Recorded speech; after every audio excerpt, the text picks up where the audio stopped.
जय श्री कृष्णा। वृतांत कथा में आपका स्वागत है। आज हम ऋषि पंचमी की कथा सुनाने जा रहे हैं। एक नगरी में एक ब्राह्मण ब्राह्मणी खेती करते व सुखपूर्वक रहते। एक दिन ब्राह्मणी को ऋषि पंचमी का उद्यापन करने की इच्छा हुई और उसने ऋषियों को जिमने बुलाया।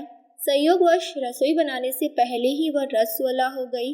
उसने किसी को बताया नहीं और 7 बार स्नान करके चावल, नमकीन व मीठे की रसोई बना ली। सातों ऋषि जिमने आ गए, उनको भोजन परोसा। ऋषियों के सत के प्रभाव से वो अशुद्ध भोजन लटों में बदल गया। ऋषियों को क्रोध आया और उन्होंने ब्राह्मण ब्राह्मणी को श्राप दिया। श्रापवश अगले जन्म में दोनों अपने बेटे के घर में कुतिया व बैल की योनि में पैदा हुए। ब्राह्मण का बेटा बहुत धार्मिक था। जैसे ही पिता का श्राद्ध आया, बेटे ने ब्राह्मण मूत दिया। बहू ने भोजन में खीर भी बनाई। खीर का भगोना खुला पड़ा था, उसमें सांप गिर गया। ये कुतिया ने देख लिया और मन में सोचने लगी कि जो भी इस खीर को खाएगा मर जाएगा, वो मेरे बेटे बहू को पाप लगेगा। उसने खीर में मुंह डाल दिया। बहू ने ये देखा और उसे गुस्सा आया। उसने चूल्हे की लकड़ी निकाली और कुतिया की कमर पर मार दी। फिर से धूम आंच कर रसोई बनाई, ब्राह्मण को जिमाया, पर कुत्ती को कुछ नहीं दिया।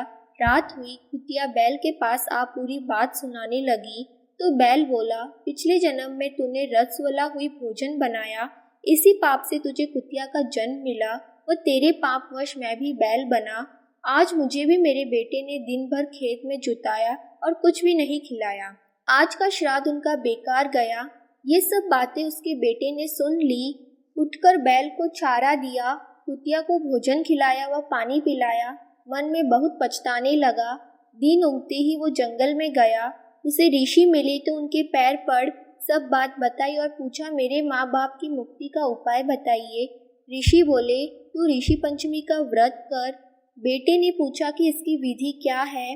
ऋषि बोले, भादवे में चांद ने पखवाड़े की पंचमी को व्रत करके सब ऋषियों की पूजा करना, कहानी कहना व माँ बाप को पुण्य देना, ऐसा 7 वर्ष करे।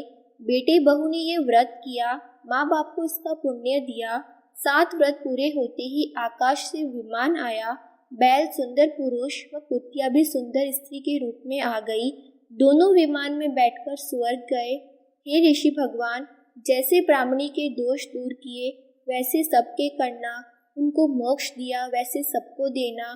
खोटी की खरी, अधूरी की पूरी।